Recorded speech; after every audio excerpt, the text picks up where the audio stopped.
నమస్కారం E6 news కి స్వాగతం. హెడ్లైన్ చూద్దాం.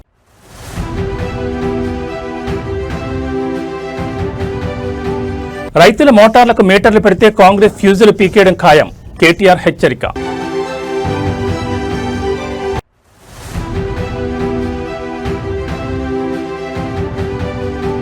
ఏపీ రాజకీయాల్లో బీటెక్ రవి సంచలనం. వైఎస్ జగన్ లక్ష్యంగా పదునైన విమర్శలు.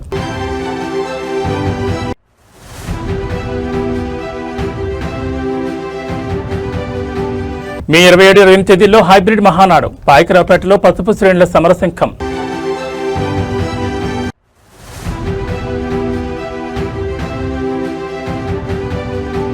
మాట నిలబెట్టుకున్న రామన్న. ముషీరాబాద్ బీఆర్ఎస్ కార్యకర్త ఇంట కేటీఆర్ పరామర్శ.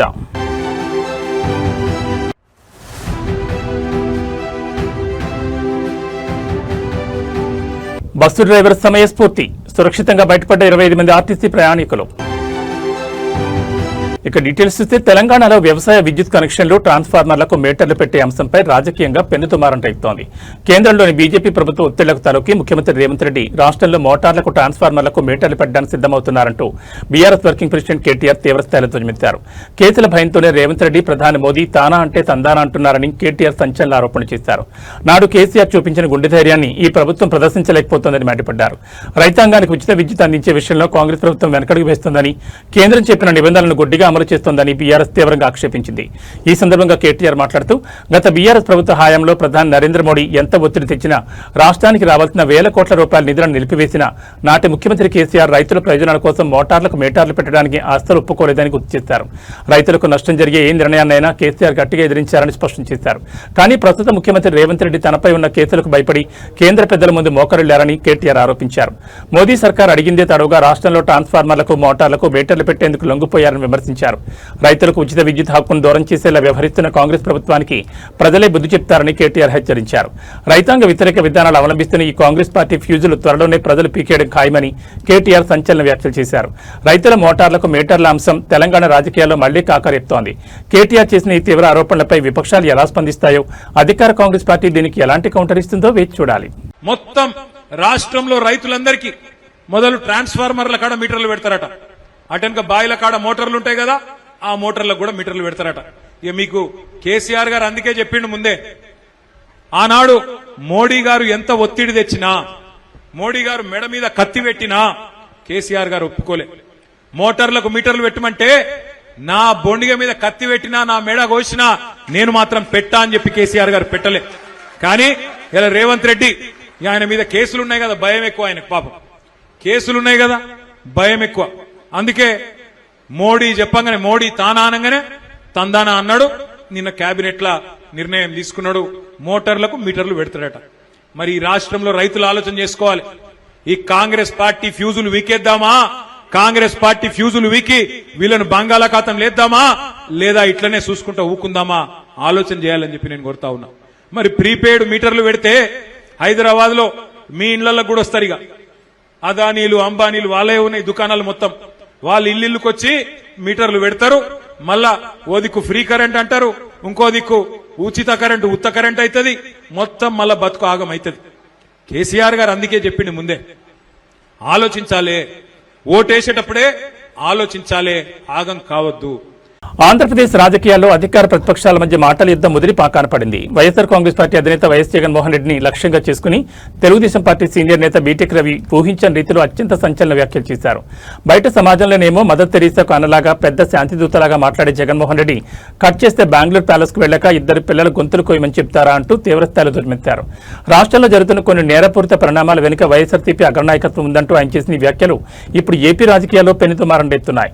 రాయలసీమతో పాటు రాష్ట్ర వ్యాప్తంగా సాగుతున్న రాజకీయ పరిణామాలపై టీడీపీ నేత బీటెక్ రవి మీడియా వేదికగా జగన్మోహన్ రెడ్డిపై పదునైన విమర్శలు గుప్పించారు. బీటెక్ రవి మాట్లాడుతూ, జగన్మోహన్ రెడ్డి మాటలకు, ఆయన చేసే పనులకు అస్సలు పొంతనుండదని మండిపడ్డారు.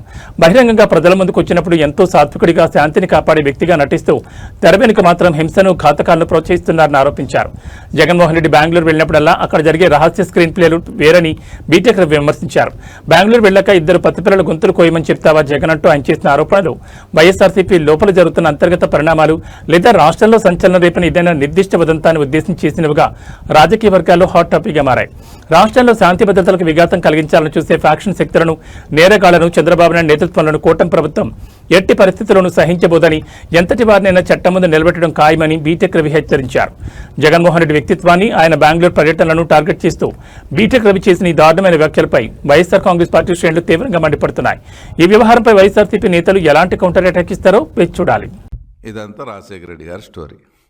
ఇంకా మన జగన్మోహన్ రెడ్డి దగ్గరికి వచ్చేటప్పటికి వాళ్ళ ఆయన ముఖ్యమంత్రి అయినాడు. ఇంకా ఈయనకు అప్పుడప్పుడే ఇది ఉంది.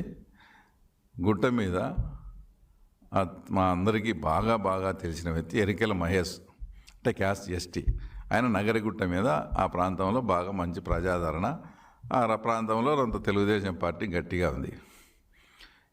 అప్పుడు ఈయనంతా బెంగళూరు బేస్డ్ జగన్మోహన్ రెడ్డి.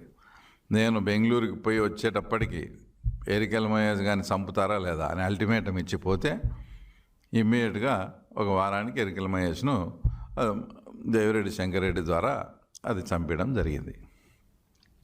దాని తర్వాత ముఖ్యంగా జగన్మోహన్ రెడ్డి, మీరు చూసే జగన్మోహన్ రెడ్డి, మాకు తెలిసిన జగన్మోహన్ రెడ్డి ఏంటనేది ఈ రాష్ట్ర ప్రజలకు ఒక చిన్న ఉదాహరణతో చెప్తా, అతని మనస్తత్వం ఏంటో. ఆ ఎరికెల మహేష్ అనే అతన్ని చంపిన తర్వాత మళ్ళీ 6 నెలలకో 9 నెలలకో ఆ మహేష్ వాళ్ళ తమ్ముని కొడుకు ఉదయ్ అని జస్ట్ 19 years, వాళ్ళ ఫ్రెండ్ సాకే రామాంజలి అని 20 years, వాళ్ళు కూడా ఇబ్బందిగా ఉంది, మా పెదనాయన చంపిన వాళ్ళని మేము చంపుతామని వాళ్ళని అన్నట్టు ఇదంతా క్రియేట్ చేసి వాళ్ళని కూడా మర్డర్ చేయాలని ప్లాన్ చేసుకున్నారు. సరే, ఏదైతే ఇప్పుడు వివేకానంద రెడ్డి కేసులో అనుమానితునిగా చనిపోయిన కువైట్ గంగాధర్ రెడ్డి అనే వ్యక్తి ఆ రోజే దేవిరెడ్డి శంకరెడ్డి అతనితో కోర్ట్ ఆపరేషన్ చేసి ఆ ఉదయ్ అనే అబ్బాయిని సాకే రామాంజన్ను వేరే వాళ్ళ ద్వారా ఈ కువైట్ గంగాధర్ ద్వారా పిలిపించి తెలుగుదేశం పార్టీ శ్రేణులు అత్యంత ప్రతిష్టాత్మకంగా భావించే వార్షిక పండుగ మహానాడు వేడుకలకు ముహూర్తం ఖరారైంది. మే 27, 28 తేదీల్లో సరికొత్తగా హైబ్రిడ్ పద్ధతిలో నిర్వహించిన ఈ మహానాడును విజయవంతం చేసేందుకు పాయకరావుపేట నియోజకవర్గంలో పసుపు శ్రేణులు సమరశంఖం పూరించాయి.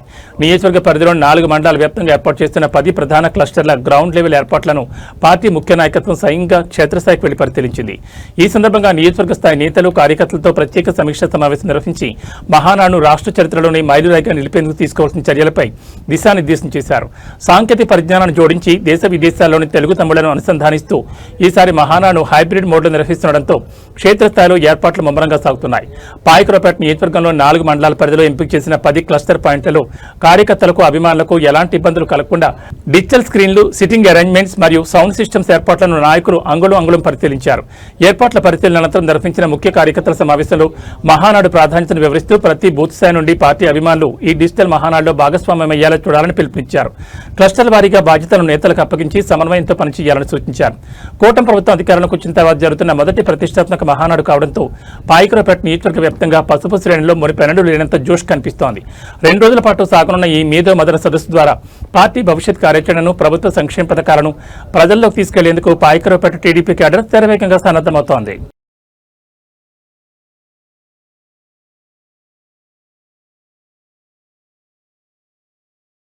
ఆపదలో ఉన్నామంటూ సోషల్ మీడియా వేదికగా తన దృష్టికి వచ్చిన ఏ ఒక్క సమస్యను కూడా బీఆర్ఎస్ వర్కింగ్ ప్రెసిడెంట్ కేటీఆర్ విస్మరించారని మరోసారి నిరూపితమైంది. కష్టకాలంలో పార్టీ కోసం శ్రమించిన కార్యకర్తలను గుండెల్లో పెట్టుకుంటామనే మాటకు నిలువెత్తు రూపంగా కేటీఆర్ నిలిచారు. ముషీరాబాద్ నియోజకవర్గానికి చెందిన బీఆర్ఎస్ పార్టీ సీనియర్ కార్యకర్త సురేందర్ గత కొంతకాలంగా తీవ్ర అనారోగ్యంతో బాధపడుతున్నారు. ఈ విషయాన్ని ఆయన కుమారుడు ఉమాశంకర్ ఎక్స్ వేదికగా కేటీఆర్ దృష్టికి తీసుకురాగా త్వరలోనే మీ ఇంటికొచ్చి మీ నాన్నగారిని కలుస్తానని కేటీఆర్ ట్విట్టర్లోనే మాటిచ్చారు. ఇచ్చిన మాట ప్రకారం ఈ రోజు ముషీరాబాద్లోని సురేందర్ నివాసానికి కేటీఆర్ స్వయంగా వెళ్లారు. ముషీరాబాద్లో సురేందర్ నివాసానికి చేరుకున్న కేటీఆర్ కి కుటుంబ సభ్యులు భావోద్వేగంతో స్వాగతం పలికారు. మంచానికే పరిమితమైన సీనియర్ కార్యకర్త సురేందర్ పక్కన కూర్చుని ఆయన ఆరోగ్య పరిస్థితిని, అందుతున్న వైద్య చికిత్స వివరాలను కేటీఆర్ అత్యంత ఆప్యాయంగా అడిగి తెలుసుకున్నారు. ధైర్యంగా ఉండాలని, పార్టీ ఎల్లప్పుడూ మీకు అండగా ఉంటుందని భరోసా ఇచ్చారు. సురేందర్ వైద్య ఖర్చులు, కుటుంబ అవసరాల నిమిత్తం కేటీఆర్ తక్షణ ఆర్థిక సహాయాన్ని కుటుంబ సభ్యులకు అందజేశారు. భవిష్యత్తులోనూ ఎలాంటి వైద్య సహాయం కావాలన్నా తాము చూసుకుంటామని హామీ ఇచ్చారు. సోషల్ మీడియాలో అడిగిన వెంటనే స్పందించి బిజీ షెడ్యూల్లోనూ ముషీరాబాద్లోని తమ చిన్న ఇంటికి స్వయంగా విచ్చేసిన కేటీఆర్ పెద్ద మనసును చూసి సురేందర్ కుటుంబ సభ్యులు కన్నీటి పర్యంతమయ్యారు. రాజకీయ అధినేతగా కాకుండా ఒక కుటుంబ సభ్యుడిగా వచ్చి పరామర్శించిన రామన్నపై ముషీరాబాద్ బీఆర్ఎస్ శ్రేణులు మరియు నెట్జన్లు ప్రశంసల వర్షం కురిపిస్తున్నారు. పదవులున్నా లేకపోయినా తనను నమ్ముకున్న కార్యకర్తలకు తానే ఒక రక్షకుడిగా నిలబడతానని కేటీఆర్ చేసిన ఈ పర్యటన నిరూపించింది. ఈ ఉదంతం బీఆర్ఎస్ పార్టీ శ్రేణుల్లో సరికొత్త ఉత్సాహాన్ని, నైతిక బలాన్ని నింపింది.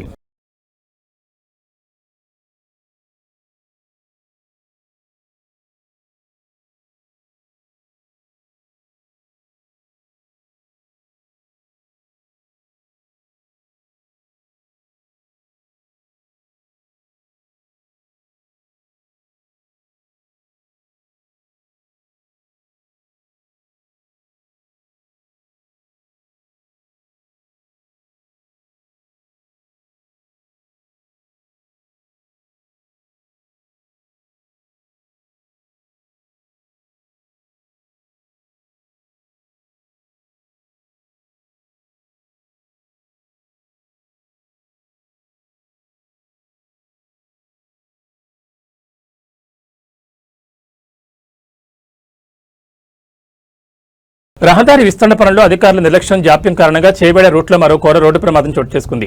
హైదరాబాద్ నుంచి చేవెళ్ల వైపు వెళ్తున్న ఆర్టీసీ బస్సు ఎదురుగా వస్తున్న కారు మల్కాపూర్ గ్రామ పరిధిలో ఒకదానొకటి బలంగా ఢీకొన్నాయి.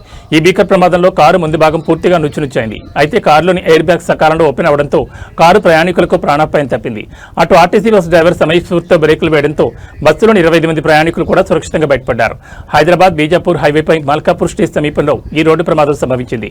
వేగంగా వస్తున్న కారు ఆర్టీసీ బస్సు ఒకదానొకటి ఢీకొన్న తీవ్రతకు కారు ఇంజన్ భాగం పూర్తిగా ధ్వంసమైంది. ప్రమాదం జరిగిన క్షణంలోనే కారులోని సేఫ్టీ ఎయిర్ బ్యాగులు తెరుచుకోవడంతో లోపల ఉన్న ప్రయాణికులు స్వల్ప గాయాలతో ప్రాణాలతో బయటపడ్డారు. ప్రమాదాన్ని ముందుగా గమనించిన ఆర్టీసీ బస్సు డ్రైవర్ అప్రమత్తమైన బస్సును నిలువరించడంతో పెద్ద ప్రమాదం తప్పింది. బస్సులో ఉన్న 25 మంది ప్రయాణికులు ఒక్కసారిగా భయాందోళనకు గురైనప్పటికీ ఎవరికీ ఎలాంటి గాయాలు కాకపోవడంతో అందరూ ఊపిరి పీల్చుకున్నారు. ఈ ప్రమాదానికి చేవెళ్ల హైవే విస్తరణ పనుల్లో జరుగుతున్న విపరీతమైన జాప్యమే కారణమని స్థానిక ప్రజలు తీవ్ర ఆగ్రహం వ్యక్తం చేస్తున్నారు. రోడ్డు పనులు సగానికి పైగా నిలిచిపోవడం, సరైన రేడియం సూచికలు, డైవర్షన్ బోర్డు ఏర్పాటు చేయకపోవడం వల్లే నిత్యం ఇక్కడ వాహనదారులు ప్రమాదాల బారిన పడుతున్నారని అధికారులు తక్షణమే స్పందించి రహదారి పనులను పూర్తి చేయాలని డిమాండ్ చేస్తున్నారు. ఘటనా స్థలాన్ని చేరుకున్న చేవెళ్ల పోలీసులు ట్రాఫిక్ ను క్రమబద్ధీకరించి ప్రమాదానికి గురైన వాహనాలను పక్కకు తొలగించారు. ఈ ఉదంతంపై కేసు నమోదు చేసుకుని దర్యాప్తు జరుపుతున్నారు.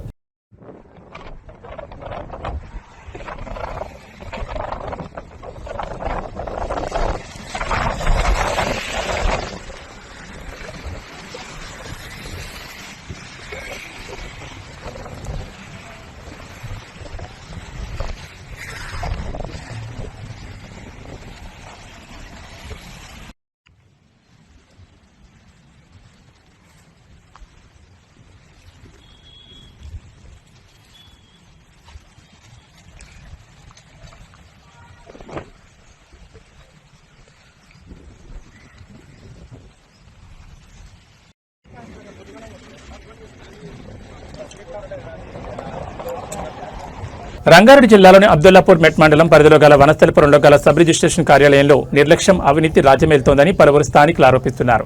కార్యాలయంలో కాస్తులు తడపందే పనులు కావడం లేదని వివిధ పనుల నిమిత్తం వచ్చిన స్థానికులు వాపోయారు. ఏదైనా పని కావాలంటే ముందుగా డాక్యుమెంట్ రైటర్లతో మాట్లాడుకుని కార్యాలయంలో ముట్ట చెప్తే కానీ పనులు కావడం లేదని, చిన్న చిన్న పనులు సైతం వివిధ కారణాలు చెప్పి రోజుల తరబడి కార్యాలయం చుట్టూ తిప్పించుకుంటున్నారని స్థానిక ప్రజలు వాపోతున్నారు. ఏదేమైనా గట్టిగా ప్రశ్నిస్తే పనులు కాకుండా వేధిస్తూ పనులు జాప్యం చేస్తున్నారని, అర్జెంట్ అవసరాల నిమిత్తం వారు అడిగినంత సమర్పించుకుంటే పనులు కావడం లేదని వారు కార్యాలయ సిబ్బంది తీరును విమర్శిస్తున్నారు. ఇంత జరుగుతున్నా పై అధికారులు ఫిర్యాదు చేసినా కూడా పట్టించుకోవడం లేదని రిజిస్ట్రేషన్ అధికారుల తీరును బాహాటంగా విమర్శిస్తున్నారు. ఎక్కడైనా రిజిస్ట్రేషన్ కార్యాలయానికి వచ్చే ప్రజలకు సత్వర సేవలు అందేలా చూస్తూ అవినీతికి పాల్పడుతున్న రిజిస్ట్రేషన్ కార్యాలయ సిబ్బందిపై చర్యలు తీసుకోవాలని జిల్లా కలెక్టర్, రిజిస్ట్రేషన్ ఉన్నతాధికారులను స్థానికులు కోరుతున్నారు. ఎందుకని పేమెంట్లు ఎందుకైతే లేవు? యాజ్ ఏ మీడియా జర్నలిస్ట్ అడుగుతున్నా, చెప్పు. పేమెంట్లు ఎందుకైతే లేవు? ఎందుకు ఒక కస్టమర్లు తిరిగిపోతున్నారు చెప్పు. ఆన్లైన్ ప్రాబ్లం అంటే మీ దగ్గర ప్రాబ్లం పెట్టుకొని మమ్మల్ని కస్టమర్లను ఎందుకు ఇబ్బంది పెడుతున్నారు? దానికి సమాధానం ఏంది చెప్పండి. ఎందుకు దింపిస్తున్నారు ఇట్లా? మీరు డాక్యుమెంట్ రైటర్లతో లింకులు పెట్టుకొని ఇదంతా చేస్తున్నారని బయట పుకార కొడుతుంది. నిజమేనా ఇది? As a journalist union of Telangana state సెక్రటరీగా మాట్లాడుతున్నా, చెప్పు. ఎందుకు సతాయిస్తున్నారు కస్టమర్లను? దాని కారణం మీ తప్ప లేకపోతే కన్జ్యూమర్లదా తప్పు? ఎవరిది తప్పు? ఇది సిస్టమ్దా? సాంకేతిక సమస్యలు ఎవరి వల్ల వస్తున్నాయి? అది సాల్వ్ చేయాల్సింది మీరేనా కాదా? టెక్నికల్ ప్రాబ్లం ఎక్కడి నుంచి వస్తుంది? ఎర్రర్ ఎందుకు వస్తుంది? ఎన్నిసార్లు పేమెంట్ కట్టించుకొని ఎన్నిసార్లు అవుతుంది? చాలామంది చెప్తున్నారు కట్టిన పైసలు అట్టే పోతున్నాయి, వాపసు రావట్లేదని. నాకే 2-3 సార్లు అయింది. మిగతా వాళ్ళ సంగతి ఏంటి చెప్పండి? ఎందుకు ఇలా జరుగుతోంది? ఇలా ఎందుకు చేస్తున్నారు కన్జ్యూమర్లకు? మీ చేతులు లేకపోతే మీ అయ్యర్ అథారిటీని అడగాలి. ఎందుకు అడగట్లేదు? మీరు డాక్యుమెంట్ రైటర్లతో లింకులు పెట్టుకుంటున్నారంట, ఇది నిజమేనా? మీ సిబ్బంది మొత్తం పోయి అక్కడే కూర్చుంటున్నారంటారా సాయంత్రం పూట? ఇది ఎంతవరకు న్యాయం? కన్జ్యూమర్లను దింపేయడం తప్ప ఇంకా మీదేం లేదు. చెప్పండి, ఏమైనా చెప్పండి. న్యూస్ వస్తుంది, ఇది ఖచ్చితంగా వస్తుంది.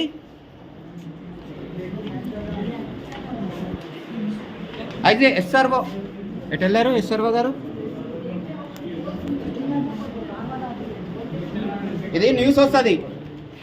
మీరు ఇలా జనాన్ని ఇబ్బంది పెట్టడం అనేది మాత్రం భావ్యం కాదు. ముఖ్యంగా మీ సబ్ రిజిస్టర్ ఆఫీసులోనే ఇలా జరుగుతోంది. ఎందుకు జరుగుతుందో ఒక తెలుసుకోవచ్చా? జనాన్ని ఇబ్బంది పెట్టడం ఎంతవరకు న్యాయం? ప్రజల్ని ఇబ్బంది పెడతానుక మిమ్మల్ని వనస్థలపురం నుంచి ఇక్కడికి తీసుకొచ్చింది ఎమ్మెల్యే గారు. మీ లోపాలను కప్పిపుచ్చుకుంటానికి యువతల మీద లేనిపోని అభాండాలు వేస్తారా? ఇప్పుడు చెప్పండి. లైవ్ తీసుకుంటున్నా నేను, నాట్ ఏ జోక్. మా సార్ని అడిగి లైవ్ తీసుకున్నా ఇప్పుడు పర్మిషన్కు. చెప్పండి ఎందుకు ఈసీలు రావట్లేదు? మామూలు చిన్న జనాలకు ఈసీ కూడా దొరకక కారణమైంది అంటే కన్జ్యూమర్ లోపమా, లేకపోతే మీ టెక్నికల్ లోపమా, మీ యొక్క అయ్యర్ అథారిటీ లోపమా, మీ లోపమా? ఏదో ఆటపాటగా వచ్చి ఉద్యోగం చేసినామా, 2-3 గంటలు తిరినామా పోయినామా అన్నట్టే ఉన్నదా? జనానికి ఏమన్నా చేసేది ఉందా? ప్రాబ్లం ఎందుకు వస్తున్నది సార్ చెప్పండి. టెక్నికల్ ప్రాబ్లం ఎందుకు వస్తున్నది? పైసలు కట్టకపోతే మీరు ఇయ్యరు కదా. ఇయ్యనప్పుడు టెక్నికల్ ప్రాబ్లం ఎందుకు వస్తున్నది? ఇది ఎక్కడి నుంచి లోపం చెప్పండి. ఐజే ఎస్ఆర్ఓ అసిస్టెంట్ గారు చెప్పండి. సబ్ రిజిస్టర్ల అసిస్టెంట్ కదా మీరు, చెప్పండి ప్రాబ్లం ఎందుకు వస్తుంది? జనాలను ఎందుకు ఇట్లా తింపిస్తున్నారు కార్యాలయాల చుట్టూ? సమాధానం లేదేంటి?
దారుణంగా చేస్తున్నాను.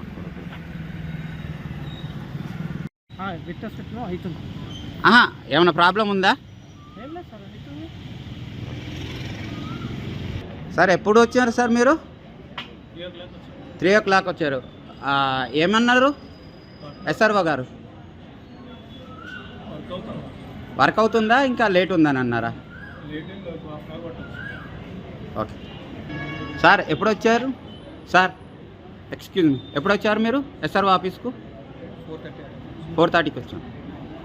వర్క్ ఇంకా స్టార్ట్ అయిందా లేట్ అవుతుందా ఏమన్నా చెప్తారా?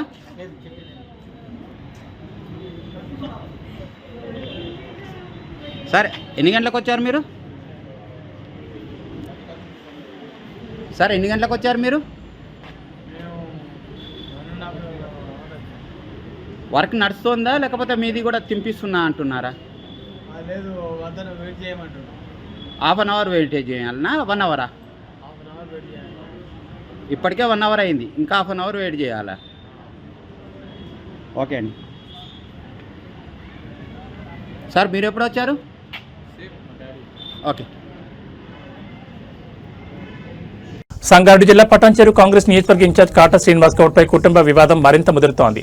ఆస్తి పంపకాల విషయంలో మాట్లాడదామని పిలిచి కాటా రాజేష్ గౌడ్పై దాడి చేశారంటూ ఆయన వదిన కాటా సునీత గౌడ్ తీవ్ర ఆరోపణలు చేశారు. ఈ వ్యవహారంపై రామచంద్రాపురం ఏసీపీ శ్రీనివాస్ కుమార్ను కలిసి ఫిర్యాదు చేశారు. పటాన్చెరు కాంగ్రెస్ ఇన్ఛార్జ్ కాటా శ్రీనివాస్ గౌడ్పై ఆయన వదిన కాటా సునీత గౌడ్ సంచలన ఆరోపణలు చేశారు. ఆస్తి పంపకాల విషయంలో చర్చించేందుకు పిలిచి కాటా రాజేష్ గౌడ్పై దాడి చేశారని ఆమె ఆరోపించారు. కుటుంబ సభ్యుల ప్రాణాలకు ముప్పు ఉందంటూ రామచంద్రాపురం ఏసీపీ శ్రీనివాస్ కుమార్కు ఫిర్యాదు చేసినట్టు తెలిపారు. ఇక మరోవైపు కాటా దర్శన్ గౌడ్ కు రాజేష్ గౌడ్ తండ్రి కాదని చెప్పడం హాస్యాస్పదమని సునీత గౌడ్ మండిపడ్డారు. ఈ అంశంపై నిజానిజాలు తేల్చేందుకు DNA పరీక్షకు సిద్ధమని ప్రకటించారు.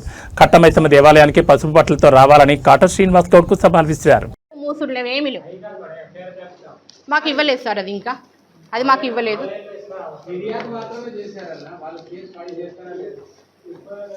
అదే నో ఇష్యూస్. ఇది మాకు పోలీస్ డిపార్ట్మెంట్ వచ్చింది. ఇందులో ఓకే జీరో ఎఫ్ఐఆర్ ఫైల్ అయింది. జీరో ఎఫ్ఐఆర్ కమిషనర్ గారితో మాట్లాడాను. నేను ఆల్రెడీ స్థానిక ఎమ్మెల్యే గారితో మాట్లాడిన. ఇంకొక విషయము, మాటికి వాళ్ళు నేర్పించిరు వీళ్ళు నేర్పించిరు అంటే కాటా శ్రీనివాస్ గౌడ్ గుర్తుపెట్టుకో, I'm not a child, I'm 43 years old women. నాకెవరు నేర్పించాల్సిన అవసరం లేదు. I'm an educated graduate women, gold medalist. ఇంకొకసారి వీళ్ళు నేర్పించిరు వాళ్ళు నేర్పించిరు, వీళ్ళు పైసలు ఇచ్చిరు వాళ్ళు పైసలు, ఇలాంటి చిల్లర మాటలు మాట్లాడినవో జాగ్రత్త చెప్తున్నా. ఈరోజు నేను ప్రెస్ ఇంతమంది సమక్షంలో చెప్తున్నా, నా ఫ్యామిలీలో చీమ చిట్టు కన్నా నువ్వే రెస్పాన్సిబుల్. ఇది 4 సంవత్సరాల క్రితం కూడా నేను చెప్పిన, నా ఫ్యామిలీకి నీ నుంచి థ్రెట్ ఉంది. ఈరోజు నేను కమిషనర్ కలిసి శాశ్వతం కాదు ఎవరికి. ఇవాళ నువ్వు ఉండొచ్చు, రేపు ఇంకోరు రావచ్చు, నెక్స్ట్ ఇంకొక జనరేషన్ రావచ్చు. ఈరోజు నా ప్రవర్తన నచ్చి, నా బిహేవియర్ నచ్చి, నేను చేసే హెల్పింగ్ నేచర్ నచ్చి నా దగ్గరికి జనాలు వస్తున్నారు. వాళ్ళకి ఫోన్లు చేసి నేను అది చేస్తా, నువ్వు ఆమె దగ్గరికి ఎందుకు పోతున్నావు, నువ్వు ఆయన దగ్గరికి ఎందుకు పోతున్నావు, who are you to say that? Every individual has the right to speak, every individual has to right to take their own decision. అట్లాంటిది నువ్వేది మాట్లాడేది? ఫోన్లు చేసి బ్లాక్మెయిల్ చేస్తాడు సార్ కాటా శ్రీనివాస్ గౌడ్ గారు. ఫోన్లు చేసి మీ అంతు చూస్తా, నా గవర్నమెంట్ నడుస్తుంది, మీకు డబల్ బెడ్రూమ్లు రానియకుండా చేస్తా. ఇవ్యా as a leader you will talk like this? ఇదా మీరు మాట్లాడాల్సింది? బీఆర్ఎస్ పార్టీ కానీ కాంగ్రెస్ పార్టీ కానీ బీజేపీ. కాబట్టి కొద్ది రోజులు ఆఫీస్ పెట్లు ఉంటావు, ఆఫీస్ పోటు పోతున్నారు డ్రైవర్లు అందరు. కొద్ది రోజులు తెల్లాపూర్లు ఉంటావు, తెల్లాపూర్లు పోతారు రావాలంతా. కొద్ది రోజులు అపర్ణాలు ఉంటావు, అక్కడికి పోతారు. కొద్ది రోజులు అశోక్ నగర్. సార్ మీ పర్మనెంట్ అడ్రస్ ఇవ్వండి సార్ మాకు, అట్లీస్ట్ మీ కార్యకర్తలకు ఇవ్వండి సార్, ఎందుకంటే మీ కార్యకర్తలు కూడా చెప్తారు నాకు. మీ పర్మనెంట్ అడ్రస్ ఏది సార్? ఇప్పుడు నా పర్మనెంట్ అడ్రస్ అంటే 2-69 అమీన్పూర్, లేదంటే నాకు మదీనాగూడలో ఇల్లు ఉంది అది చెప్తా, లేదంటే నాకు అశోక్ నగర్లో 23-9/2A వినాయక్ నగర్ అశోక్ నగర్ నేను చెప్తా. Because I'm very much clear. Where is your address? చెప్పు నీ అడ్రస్ ఏది అసలు? చిల్లర రాజకీయాలు చేసి అమాయకుడైనటువంటి కాటా రాజేష్ గౌడ్ మీద కానీ ఇట్లాంటి చేసిననుకో, ఆయన హార్ట్ పేషెంట్. ఇట్లాంటి ఇంకొకసారి జరిగితే నా కొడుకు, ఇది చూడండి, 8 మంది 9 మంది అక్కడ 2 కార్లు వేసుకొని వచ్చి కూర్చొని టిఫిన్లు తినుకుంటా. అంటే మేమేం తప్పు చేసినాం? అంటే ఒక బీఆర్ఎస్ పార్టీ ఉమెన్ లీడర్ మీద అరాచకం జరిగితే బీఆర్ఎస్ వాళ్ళు నోరిప్పొద్దు. రేవంత్ రెడ్డి గారు ఎట్లయితే బీఆర్ఎస్ లీడర్లు పోస్టులు చేసినా ఏదైనా చేసినా ఎట్లా కేసులు పెట్టి ఎట్లా ఇచ్చేస్తున్నారో సేమ్ ట్రెండ్ ఫాలో అవుతున్నారు సార్. ఇదిగోండి మా హస్బెండ్ షర్ట్ చూడండి ఒకసారి. మా హస్బెండ్ ఏం అన్నోన్ పర్సన్ కాదు, మీ అందరికీ తెలుసు. ఈరోజు నిన్న బీపీ 160, నిన్న ఆయన బీపీ 160 మాట్లాడలేని స్టేజ్లో ఉన్నాడు. ఏంటి sir? Yes, very good question. Sister in law నేను ఇన్ మై యాబ్సెన్స్, అదొకటి. తర్వాత ఆ సీట్ 50 లక్షలు మేము టికెట్కి ఇచ్చింది సార్ మా హస్బెండ్, అది మాకు ఇప్పటిదాకా రాలేదు. ఫైనాన్షియల్ ఇష్యూస్, ఈ 3 మీద ఫైల్ చేయమని చెప్పినాము. ఏంటండి? లేదు, నేనే ఇచ్చా. ఎందుకంటే అన్న చాలా డాక్టర్ ఆల్రెడీ చెప్పిండు, ఏ మెంటల్ టెన్షన్స్ పెట్టకండి, ఏదన్నా మీరు చూసుకోండి, పొలిటికల్గా ఆయన ఇన్వాల్వ్ చేయకండి అని చెప్పారు. సో ఆయనకు మేము రెస్ట్ ఇచ్చినాము. Very good question. ఈ ఇంచుమించు 2005 నుంచి నడుస్తుంది సార్ ఇది. శశికళ మేడం సర్పంచ్ గెలిచిన రోజు నుంచి మా ఇంట్లో ఆ టాపిక్ నడుస్తుంది. కొద్ది రోజులు శశికళ మేడంకి అమ్ముడు పోయిన నేను. 2005 సర్పంచ్ ఎలక్షన్లో మా మామగారు ఓడిపోయి శశికళ మేడం గారు గెలిచినప్పుడు నేను అమ్ముడు పోయిన శశికళ గారికి. ఓకే, 2014లో నేను ఏ రాజకీయంలో లేను అప్పటి వరకు, ఇప్పుడు లేను, ఇప్పుడున్నాను, ఆ టైంలో నేను లేను. అప్పుడు మైపాలరెడ్డి గారితో కుమ్మక్క అయిపోయినాం, కోర్టు తెచ్చేసుకున్నాం. కోర్టు తెచ్చుకుంటే నేను ఎందుకు సార్ ప్యాలెస్లు కట్టుకోలేను? నేనెందుకు 15 ఏళ్ళు జాబ్ చేసుకొని నేను తెస్తా? కాటా దర్శన్ గౌడ్కి రాజేష్ గౌడ్ పుట్టలేడని ఒక స్టేట్మెంట్ ఇచ్చిందంట. మీరెవరు సార్ చెప్పడానికి ఆ మాట? నీ తల్లి నిప్పుకుంటే కట్టు బట్టలతోటి చిల్లి గవ్వ వందల కోట్ల ఆస్తుంది కదా నీకు నీ అన్నదమ్ములకి చిల్లి గవ్వ ముట్టకుండా కట్టు బట్టలతోటి అమ్మీన్పూర్ వదిలేసి వెళ్ళిపోతాను. నేను లేని సమక్షంలో నీ అధికారం పెట్టుకొని అపోజిషన్ పార్టీ లీడర్ మీద నువ్వు దౌర్జన్యం చేస్తావు. నువ్వేం చెప్తావు నా సావుకు రావద్దని? నేను చెప్తున్నా, 4 సంవత్సరాల క్రితమే నీకు నీళ్ళు వదిలేసినాం మేము. నువ్వెవరు ఆ మాట చెప్పడానికి? నీ అన్నకి నేను వస్తే నువ్వు రావద్దు, నువ్వు వస్తే నేను రావద్దు, ఎవరు నువ్వు మాట్లాడతాను ఆ మాట? దమ్ముంటే ధైర్యం ఉంటే రాజకీయంగా ఎదుర్కో. నేను ఎదుర్కొంటలేదా 4 సంవత్సరాల నుంచి? ఒక లేడీ అయి ఉండి ప్రతి క్షణము నేను ఎదుర్కొంటున్నా ప్రతి చోట. ఇప్పుడు తీస్తా. నువ్వు అన్నావు కదా ఆ రోజు మా వదిన గారు అని సంబోధించినవే నెల క్రితము. మరి ఈరోజు అదే వదిన గారు నీకు XYZ అయ్యిందా? మరి నీ వెనకాల పెట్టుకొని తిరుగుతున్నావు కదా ఒక లేడీ లీడర్ని. మరి ఆమె మాట్లాడు ఆ మాట. నీ ఇంట్లో నీ బిడ్డ ఉంది, నీ బిడ్డని పెట్టి మాట్లాడుకో ఆ మాట. అంతేకాని ఏదో నోటికి వచ్చినట్టు మాట్లాడి మెరొద్దు. మేము 7 కోట్ల భూమి పైసలు అడగొద్దు. మేము టికెట్ రాకపోతే 50 లక్షలు ఎవరు సార్ ముష్టిపడేసింది నీకు ఆ రోజు? 50 లక్షలు ఎవరు ఇచ్చారు సార్? ఫ్యామిలీ మెంబర్, సొంత పెళ్ళానికి, సొంత కన్న పిల్లలకి చెప్పకుండా నీ అన్న ఆన్లైన్ ట్రాన్సాక్షన్ చేసి నీకు 50 లక్షలు. 50 లక్షలు నీకు ట్రాన్సాక్షన్ చేసినందుకు నువ్వు కృతజ్ఞతగా అన్న గల్లబట్టి అరే నువ్వెవడ్రా అని మాట్లాడతావు. మరి నీ తండ్రి చనిపోయినప్పుడు నీ తండ్రి దహన సంస్కారాలు చేసేటోరు ఎవరు? కాట రాజేష్ గౌడ్. ఆ రోజు ఎందుకు వచ్చి మరి చెప్పలేవు? దర్శన్ గౌడ్కి ఒకడే ఒక కొడుకు, దహన సంస్కారాలు నేను చేస్తా, ఆయన చేయడానికి ఎందుకు చెప్పలేవు ఆ రోజు? ఈరోజు మాట్లాడతావు నువ్వు దర్శన్ గౌడ్కి ఒక్క కొడుకని. ఎన్ని రోజులు వేసుకుంటావు సార్ మాస్క్? ఇంకా తీయి సార్ మాస్క్. ఇంకా ప్రపంచానికి చెప్పినా నేను దర్శన్ గౌడ్కి 2 పిల్లలు, 3 ఆడపిల్లలు, 2 మగ పిల్లలు అని చెప్పినా నేను. నీకు దమ్ము ధైర్యం ఉంటే నీ తల్లిని తీసుకొచ్చుకొని DNA టెస్ట్ చేపిస్తావు. We're ready for DNA test at any time, at any. నూతనంగా ఏర్పడిన ఇంద్రేశం మున్సిపాలిటీని అన్ని రంగాల్లో ఆదర్శ మున్సిపాలిటీగా తీర్చిదిద్దుతున్నామని పటాన్చెరు ఎమ్మెల్యే గోడెం మహిపాల్ రెడ్డి పేర్కొన్నారు.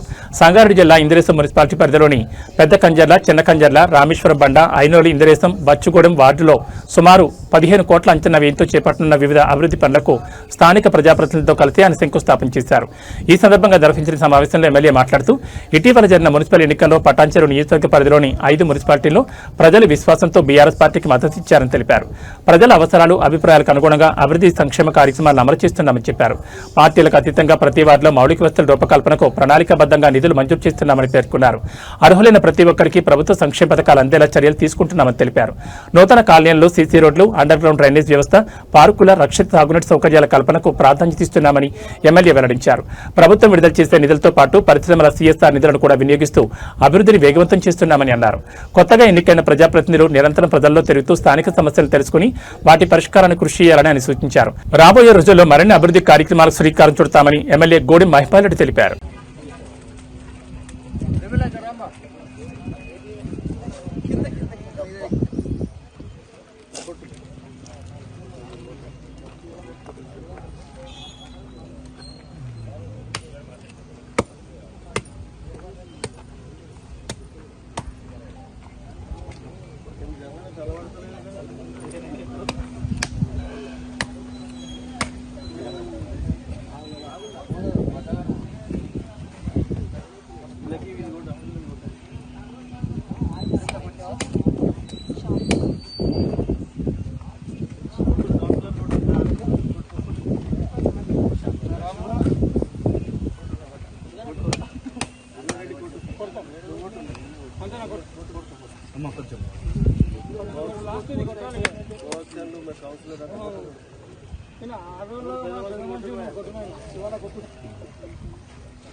కొంచెం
సార్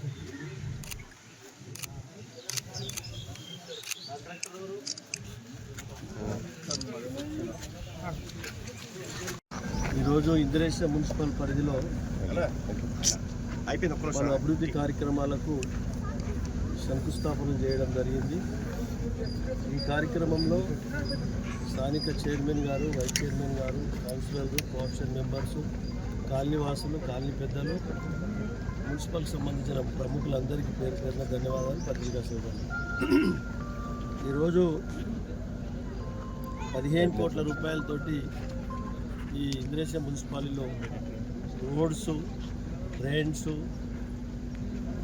అదేవిధంగా ఇవన్నీ కార్యక్రమాలు చేపట్టడం జరిగింది. పెద్ద కంజల్రా, చిన్న కంజల్రా, ఐనోల్, ఇంద్రేశం, రామేశ్వరం బండ, బచ్చుగూడెం, వివిధ కాలనీలలో గిట 15 కోట్లతోటి కార్యక్రమాలన్నీ చేపట్టడం జరిగింది. పటంచెరు నియోజకవర్గం అంటే ఒక పెద్ద నియోజకవర్గం, ఒక మినీ ఇండియా. భారతదేశానికి సంబంధించిన ప్రజలందరూ ఇక్కడ ఉన్నారు. వాళ్ళందరికీ ఎటువంటి సమస్య లేకుండా స్థానిక నాయకత్వం కంటికి రెప్పలాగా చూసుకునే బాధ్యత మా పైన ఉన్నది. కాబట్టి వారికి మౌలిక వసతులు, కరెంటు కానీ, వాటర్ కానీ, రోడ్లు కానీ, డ్రైన్స్ కానీ ఎటువంటి ఇబ్బంది లేకుండా రోజు రోజుకు కాలనీలు విస్తరిస్తూ ఉన్నాయి. చాలా ఈ ప్రాంతం అంతా శరవేగంగా అభివృద్ధి జరుగుతూ ఉంది. వారికి మౌలిక వసతులు సమకూర్చే ప్లాన్లో, మాస్టర్ ప్లాన్తో ముందుకు వెళ్తూ ఉన్నాం. తప్పకుండా ఇంకా ఎటువంటి సమస్య ఉన్నా స్థానిక కౌన్సిలర్లు, చైర్మన్, వైస్ చైర్మన్, స్థానిక నాయకులతో కలిసి ఎటువంటి సమస్య అయినా పరిష్కరిస్తూ ఈ మున్సిపాలిటీని ఆదర్శ మున్సిపాలిటీగా తీర్చిదిద్దడానికి ప్రయత్నంలో భాగంగా తప్పకుండా ముందుకు తీసుకుపోతామని తెలియజేస్తూ అందరికీ ధన్యవాదాలు. ఇప్పుడు ప్రారంభించిన ఎప్పటివరకు పూర్తిగా అవుతుంది? 15 కోట్ల వరకును 3 to 4 monthsలో కంప్లీట్ చేస్తాం. అంతలోపల జనరల్ ఫండ్స్ కానీ, సిఎస్ఆర్ ఫండ్స్ కానీ, ఇంకా స్పెషల్ ఫండ్స్ కానీ మనం సమకూర్చి ఇంకా కొన్ని రోడ్లు కానీ, డ్రైన్లు కానీ, మిగతా కరెంటు కానీ, మిగతా వసతులు కూడా సమకూర్చడానికి ప్లాన్ చేసుకొని ముందుకు. చిత్తూరు జిల్లా యాదమారి మండలంలోని సంజీవని ప్రాథమిక ఆరోగ్య కేంద్రాన్ని ముఖ్యమంత్రి చంద్రబాబు నాయుడు శనివారం సందర్శించారు. సంజీవని కార్యక్రమంలో పాల్గొనడానికి పోతలపట్టు వచ్చిన సీఎం చంద్రబాబు తన పర్యటనలో భాగంగా పీహెచ్సీలో కొత్తగా ప్రవేశపెట్టిన సంజీవని డిజిటల్ వైద్య సేవల పనితీరును ల్యాబ్ డెమోల ద్వారా పరిశీలించారు. ఓ పేషెంట్ పీహెచ్సీకి వచ్చి వైద్యం చేయించుకుని మందులు తీసుకెళ్లే ప్రక్రియను మొత్తం ముఖ్యమంత్రి పరిశీలించారు. ఈ ప్రక్రియలో భాగంగా సంజీవని ద్వారా టెక్నాలజీని అనుసంధానించి ఎలాంటి వైద్యం అందిస్తున్నారనే అంశాన్ని సీఎం స్వయంగా పరిశీలించారు. ఈ సందర్భంగా పీహెచ్సీలోని వివిధ విభాగాలను సందర్శించి అక్కడున్న సిబ్బందితో మాట్లాడారు. ఈ సందర్భంగా సంజీవని ద్వారా రోగులకు తాము ఎలాంటి సేవలను అందిస్తున్నామనే అంశాన్ని ముఖ్యమంత్రికి ఆరోగ్య కేంద్రంలోని సిబ్బంది వివరించారు. ఓ పేషెంట్ పీహెచ్సీకి వస్తే పేషెంట్ కేర్ కోఆర్డినేటర్ డెస్క్ వద్ద చేపట్టే నమోదు ప్రక్రియను ముఖ్యమంత్రి పరిశీలించారు. పీసీసీ డెస్క్ ప్రతినిధి ఈ డిజిటల్ విధానాన్ని సీఎంకి వివరించారు. Digital queue management system, visit రికార్డుల జనరేషన్, రోగుల సేవలను మ్యాపింగ్ చేసే విధానాన్ని సీఎంకి వివరించారు. పీహెచ్సీ డాష్బోర్డులో ఉన్న మొత్తం రిజిస్ట్రేషన్లు, రోజువారీ కన్సల్టేషన్లు, గర్భిణీలు, దీర్ఘకాలిక వ్యాధిగ్రస్తుల ట్రాకింగ్ వంటి వాటిని సీఎం పరిశీలించి వాటి పర్యవేక్షణ తీరుపై అధికారులతో చర్చించారు. ఆ తర్వాత స్టాఫ్ నర్స్ స్టేషన్ను సీఎం సందర్శించారు. బీపీ, ఎత్తు, బరువు, టెంపరేచర్, హార్ట్ బీట్, పల్స్ వంటి వివరాలను డిజిటల్ పద్ధతిలో నమోదు చేస్తున్న ప్రక్రియను సీఎం పరిశీలించారు. ఆ తర్వాత సంజీవని ప్లాట్ఫామ్లో ఏఐ అసిస్టెడ్ కన్సల్టేషన్ విధానాన్ని సీఎం చంద్రబాబు వీక్షించారు. అక్కడున్న మెడికల్ ఆఫీసర్ రోగి పాత చరిత్రను సేకరించడం, నర్సులు రికార్డ్ చేసిన వైటల్స్ను తనిఖీ చేయడం, AI support, automated documentation, digital prescription generation వంటి ప్రక్రియలను లైవ్లో ముఖ్యమంత్రికి చూపించారు. ఈ ఏఐ టెక్నాలజీ వల్ల డాక్యుమెంటేషన్ భారం తగ్గి రోగులపై ఎక్కువ శ్రద్ధ పెట్టేందుకు వీలవుతుందని చంద్రబాబుకు డాక్టర్ వివరించారు. ఆ తర్వాత ఫార్మసీ విభాగాన్ని సీఎం సందర్శించారు. ఫార్మసీలో డిజిటల్ ప్రిస్క్రిప్షన్లను చూసి మందులు పంపిణీ చేసే విధానాన్ని చూశారు. ఈ సందర్భంగా ఫార్మసీ విధుల్లో భాగంగా తాము రోజువారీ చేసే పని విధానాన్ని సీఎంకు ఫార్మసీ సిబ్బంది వివరించారు. ఇక పీహెచ్సీలోని వర్చువల్ రూమ్ నుంచి సంజీవని ప్లాట్ఫామ్ ద్వారా కనెక్ట్ అయి కుప్పం ఏరియా హాస్పిటల్, బెంగళూరులోని టాటా ఎండీకి నిపుణులైన వైద్యులతో వర్చువల్ కాన్ఫరెన్స్ నిర్వహించారు. గ్రామీణ ప్రాంత రోగులకు సుదూర ప్రయాణాల భారం తప్పిస్తూ డిజిటల్ ప్లాట్ఫామ్స్ ద్వారా అత్యాధునిక వైద్య నిపుణుల సేవలను నేరుగా స్థానిక పీహెచ్సీలకు చేరవేస్తున్న విధానాన్ని ముఖ్యమంత్రికి వివరించారు. అత్యాధునిక సాంకేతికత విధానం గ్రామీణ ఆరోగ్య రంగంలో విప్లవాత్మక మార్పులు తీసుకొస్తుందని ఈ సందర్భంగా సీఎం ఆశాభావం వ్యక్తం చేశారు. ఈ సందర్భంగా పీహెచ్సీలో వైద్యం తీసుకుంటున్న పలువురు పేషెంట్లు, వారి బంధువులతో సీఎం సంభాషించారు. టెక్నాలజీని అనుసంధానించి అమలు చేస్తున్న సంజీవని ప్రాజెక్ట్ ఏ విధంగా ఉందని అడిగి తెలుసుకున్నారు. వైద్య సేవలతో పాటు ప్రభుత్వం అందిస్తున్న వివిధ సంక్షేమ అభివృద్ధి కార్యక్రమాల అమలు ఎలా ఉందని వారి నుంచి సీఎం చంద్రబాబు ఫీడ్బ్యాక్ తీసుకున్నారు. తమకు అన్నదాత సుఖీబాబా, తల్లికి వందనం వంటి పథకాలు తమకు అందుతున్నాయని, పథకాల అమలు బాగుందని వారు సీఎంకి వివరించారు. అలాగే స్త్రీశక్తి పథకం ద్వారా ఉచితంగా ప్రయాణించగలుగుతున్నామని లబ్ధిదారులు సీఎం చెప్పారు.